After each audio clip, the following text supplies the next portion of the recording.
Hello everyone, welcome back to my channel. This is Minash Shaikh and you are watching light of commerce. आज 8 mark का topic functions in Excel, advance spreadsheet के functions अपन यहाँ पे discuss करेंगे।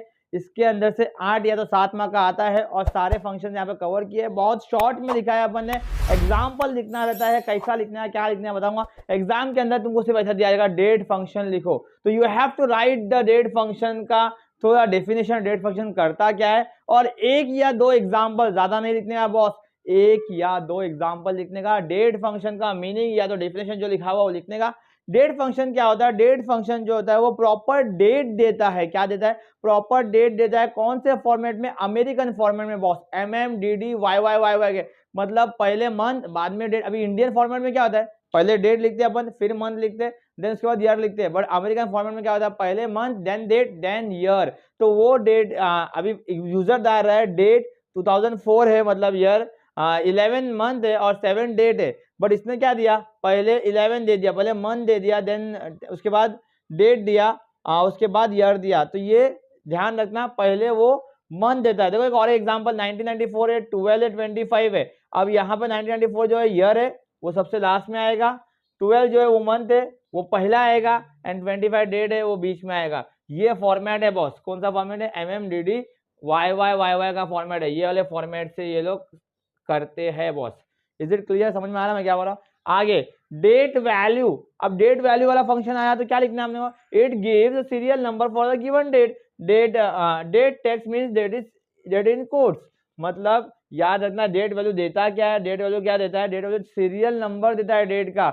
याद रखना, बाय डिफॉल्ट 1 जनवरी 1900, 1 जनवरी 1900 जो है वो फर्स्ट सीरियल नंबर है। उसके बाद अकॉर्डिंगली हमको डेट देता है। अभी जहां पे दिया एग्जांपल 1 फेब 1990, सॉरी 1900, मतलब जनवरी के 31 डेज और फेब का एक दिन, मतलब ये 32वां दिन है, तो 32 डेज। मतलब ये सीरियल नंबर देता है डेट का।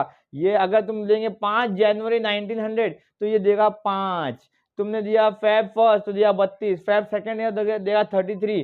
तो एग्जाम के अंदर भी एग्जाम्पल बॉस यही यूज करना, नया कोई एग्जाम्पल यूज करने मत जाना। Is it clear? आगे बढ़ते हैं। नेक्स्ट हमारा डे फंक्शन। डे फंक्शन क्या देता है? डे फंक्शन प्रॉपर डेट में से सिर्फ डेट उठा के देता है। तुम बोले यार डेट में से डेट उठा के देता है मतलब ऐसे डेट, मतलब जहां पर डेट भी दिया है, मंथ भी दिया है, ईयर भी दिया है, वहां से सिर्फ डेट उठा के देता है। देखो डेट फंक्शन का काम ये नहीं है, डे फंक्शन का काम ये है। तो थोड़ा सा यहाँ पे वो लोग कंफ्यूज करते हैं अपने को।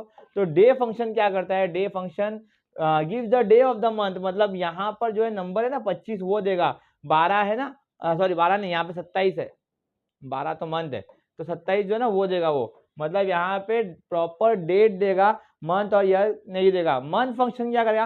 मंथ फंक्शन मंथ देगा। आपने ये सब चीजें पहले भी पढ़ा होगा। पहले कभी 5th सेम में MySQL में फंक्शन था, एक्सेल में फंक्शन था, मिलता जुलता फंक्शन था। यहाँ पे मंथ में नंबर ऑफ मंथ देगा, 12वां महीना है, 12वां महीना, तो यहाँ पे 12वां महीना दे दिया। आगे बात करें ईयर। ईयर में क्या देगा? ईयर में ईयर देगा, 2009 देगा यहाँ पे। समझ में आ रहा मैं क्या बोल रहा हूँ? तो हमने अभी तो जितने फंक्शन पढ़े उसमें से एक फंक्शन तो एग्जाम में आएगा ही आएगा। आगे बात करेंगे वीकडे की। वीकडे क्या करेगा? वीकडे जो है वो संडे को 1 ट्रीट करता है, मंडे को 2 ट्रीट करता है, सैटरडे को 7 ट्रीट करता है। तुम जो भी डेट लिखोगे उसका डे मालूम होना चाहिए। एग्जाम का ही डेट लिखना। जैसा कल का एग्जाम है तुम्हारा 17 का डेट है और तुमको मालूम है 17 दिसंबर 2023 जो है वो मंडे है, तो आप यहाँ पे लिखो 17 दिसंबर 2023 और यहाँ पे लिख देना आंसर 2, क्योंकि मंडे के लिए 2 है। Is it clear? समझ में आ रहा है? तुमको लगेगा मंडे हफ्ते का पहला दिन है, तो मंडे हफ्ते का पहला दिन नहीं है बहुत, संडे हफ्ते का पहला दिन है। ठीक है, तो मंडे के लिए 2 है, तो यहाँ पे आप अगर अपना डेट लिखते हो तो ये यहाँ पे 2 लिख देना। Okay, is it clear? Day 360, हाँ, ये क्या gives the number of days between two given dates based on assumption that there are 360 days in a year, that is 12 months of 30 days। ये डेज 360 क्या करता है? डेज 360 ये बताता है कि भाई एक महीने में 30 ही दिन है बॉस। उसने दिया है रेंज 1 दिसंबर 2004 से 1 जनवरी 2005 तक कितने दिन होंगे? अगर काउंट करने जाएंगे 31 डेज होंगे बॉस, क्योंकि दिसंबर 31 डेज का है। लेकिन डेज 360 फंक्शन क्या देता है? 30 डेज देता है। इसके हिसाब से, इसके दिमाग में, इसके हिसाब किताब में बॉस एक साल में 360 दिन ही है। तो डेज 360 फंक्शन का यही काम है कि वो साल को 360 डेज ही समझता है। आगे बात करेंगे टाइम फंक्शन की। तो टाइम फंक्शन क्या करता है, तो टाइम फंक्शन HHMM में AM PM के साथ में आंसर देता है और 12 आवर्स फॉर्मेट में देता है। अगर तुम 24 आवर्स में डालेंगे तो भी और 12 आवर्स में डालेंगे तो भी। अब तो यहाँ पे 24 आवर्स में दिया 18:30 45 सेकेंड, बट ये क्या देगा 6:30 PM, शाम के 6 बज रहे बोल रहे, क्योंकि 12 बजे के बाद जो है वो PM शुरू होता है। ओके, तो यहाँ पर टाइम दिया है 12:00। ओके, यहाँ पर भी दिया है 12:00 PM, क्योंकि 12 जो है 24 आवर्स के फॉर्मेट में 12 दोपहर के बजते, तुमने 12 रात की बजते, तो 12 रात के नहीं बजते 24 आवर्स फॉर्मेट में, रात के 0 बजते भाई 24 आवर्स के फॉर्मेट में। आगे टाइम वैल्यू की बात करेंगे तो दिस फंक्शन यूज खाली टाइम बताता है, मतलब कैसा बताएगा, सॉरी टाइम नहीं बताएगा, साल दिन में तुम कौन से पार्ट में हो। मतलब फॉर एग्जाम्पल अगर तुम्हारा दिन कभी स्टार्ट होता है रात के 12-1 से, अगर वो पूछ रहा है कि सुबह के 6 बजे तुम्हारा टाइम वैल्यू क्या है, तो सुबह के 6 बजे मतलब 6 बज रहे अपॉन एक दिन में कितने घंटे बचते 24, तो 6 1 जा 6 4 जा दैट इज 1/4, 1/4 मतलब 0.25। ओके, समझ में आया इतना।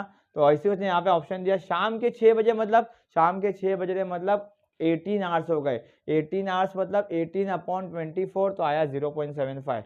Is it clear. तो टाइम वैल्यू में तुम 6 PM मत लेना, 6 AM ले लेना। 6 AM मतलब 0.25, 6 PM मतलब 0.75, जो लेने का लो आंसर लिखो बस। इसमें से एक ना एक तो फंक्शन पूछेगा। आगे बात करें टुडे फंक्शन है नाउ फंक्शन की। टुडे फंक्शन क्या करता है, टुडे फंक्शन आज की डेट देता है, और नाउ फंक्शन आज के डेट के साथ में अभी का टाइम भी देता है। टुडे फंक्शन मतलब आज का डेट, और नाउ मतलब आज का डेट और टाइम भी। ओके, आगे बढ़ेंगे अपन टेक्स्ट फंक्शन में। टेक्स्ट फंक्शन लेफ्ट क्या करता है, लेफ्ट साइड से अल्फाबेट कलेक्ट करता है। यहाँ पे लिखा है लेफ्ट फ्लॉपी डिस्क 4, तो ये लेफ्ट साइड से 4 अल्फाबेट लेगा, FLOP flop. Okay, left function floppy, यहाँ पे 1 होना चाहिए, थोड़ा सा प्रिंटिंग मिस्टेक है, तो ये एग्जाम्पल मत लिखो। इज इट क्लियर, छोड़ दो, एक एग्जाम्पल लिखे तो ये बस हो जाएगा। आगे राइट फंक्शन क्या करता है, राइट फंक्शन राइट साइड से 4 गिनता है, KSID डिस्क, तो डिस्क देखो गिनता वो के से। ओके, यहाँ पे भी एक ही फंक्शन लिखो। एक्चुअली ये रॉन्ग नहीं है, ये भी रॉन्ग नहीं है, लेकिन मत लिखो, क्योंकि अगर लेफ्ट फंक्शन के अंदर आगे रेंज नहीं दिया रहेगा तो वो एक ही देता है, मुझे याद आया अभी। और राइट फंक्शन के आगे भी अगर रेंज नहीं है तो वो एक ही देगा, मतलब के देगा खाली। मिड फंक्शन क्या करता है, बीच में से स्टार्ट करता है, बता दो कैसा। मिड फंक्शन फ्लॉपी डिस्क क्या दिया है 2,3, क्या दिया हुआ है 2,3, तो ये क्या करता है सेकेंड पोजिशन से 3 अल्फाबेट लेता है। तो सेकेंड पोजिशन से 3 अल्फाबेट LOP, तो LOP। ये थर्ड पोजीशन से 2 अल्फाबेट लेगा, थर्ड पोजीशन में OP, ओके, OP क्या होता है, OP का फुल फॉर्म क्या है, ओवर पावर, PUBG। चलो आगे अपर फंक्शन क्या करता है, सारे लेटर्स को ना ब्लॉक लेटर में कर देता है, मतलब कैपिटल लेटर में। देखो यहाँ लिखा है सेंसिया, तो उसने यहाँ पे भी सेंसिया लिखा, लेकिन कैपिटल में ब्लॉक लेटर्स में। तानिया, तो तानिया नंबर जैसा है वैसा लिख देगा, खाली अल्फाबेट को वो कैपिटल लेटर में कर देगा, लोअर कर देगा, लोअर अल्फाबेट को स्मॉल लेटर में कर देगा। आगे प्रॉपर क्या करेगा, it is use to capitalize the first alphabet in the text, मतलब दिस का TI, एक्सेल का E, मतलब तुम कैसा भी लिखो, तुम पूरा स्मॉल में लिख दो, पूरा कैपिटल में लिख दो, प्रॉपर क्या करेगा हर वर्ड का पहला अल्फाबेट को कैपिटल कर देगा। प्रॉपर का काम यही है। Is it clear. आगे बढ़ते हैं अपन नेक्स्ट फंक्शन की तरफ, लेंथ। हाँ, लेंथ फंक्शन क्या करता है, काउंट करता है कितने अल्फाबेट है। अभी एयर में 3 है, इंडिया में 5 है, और बीच में एक ब्लैंक स्पेस भी है ना, तो 3 5 8 और एक 9 हो गया। ABC में कितना अल्फाबेट है, 3 अल्फाबेट है। ओके, फिर ट्रिम फंक्शन क्या करता है, ट्रिम फंक्शन ना यहाँ के आसपास के और जो स्पेस जरूरी नहीं है उसको ट्रिम करता है, याद रखना। This function is use to remove all the blank spaces except single blank space between two words. देखो अगर कोई वर्ड में ऐसा लिख रहा हूं दिस इज एक्सेल, तो यहाँ पे जो ब्लैंक स्पेस है बॉस उसकी जरूरत है, लेकिन यहाँ पे जो दिया हुआ है ऐसा दिस लिखा है, फिर एक इंडिया में लिखा है तो एक नेपाल में इज लिखा है, उसके बाद एक्सेल लिखा है टर्की के अंदर। बोलने का मतलब ये है कि जो एक्स्ट्रा ब्लैंक स्पेसेस है जिसका कुछ मतलब नहीं है उसको निकाल देता है ट्रिम फंक्शन। तो ये हमारे ऑब्जेक्टिव में ये पूछता है कि ट्रिम फंक्शन का काम क्या है। आगे fixed, this function is used to round a number to the specified number of decimal. मतलब अभी अपन ने यहाँ पे दिया है फिक्स के बाद 133.3333 और बोलते हैं हमको दो नंबर चाहिए तो वो देगा 133.33। यहाँ पे 33.333 हमको एक नंबर चाहिए तो वो एक ही नंबर देगा पॉइंट के बाद। ओके आगे बढ़ते हैं मैथ फंक्शन में। मैथ फंक्शन भी बहुत इंपॉर्टेंट फंक्शन है। सम फंक्शन सबको पता है, सम फंक्शन क्या करता है, एडिशन करता है। सम इफ क्या करता है, सम इफ भी ऐड करता है विथ रेंज, रेंज के साथ में ऐड करता है, पढ़ लो ये इजी है। Statistical function, average function, average if क्या करता है, एवरेज फंक्शन जो है वो एवरेज निकालता है, और एवरेज इफ फंक्शन जो है एक रेंज का एक कंडीशन के साथ में एवरेज निकालता है। किसके साथ निकालता है, कंडीशन के साथ में एवरेज निकालता है। एवरेज इफ फंक्शन और सम इफ फंक्शन का काम यही है, कंडीशन वाला काम है। काउंट क्या करता है, काउंट करता है। A1 से A4 काउंट करो कितने है, तो बोले 3 डेटा या 4 डेटा या 5 डेटा, जो भी डेटा है वो काउंट करता है count function. Okay count function का काम ही है काउंट करना।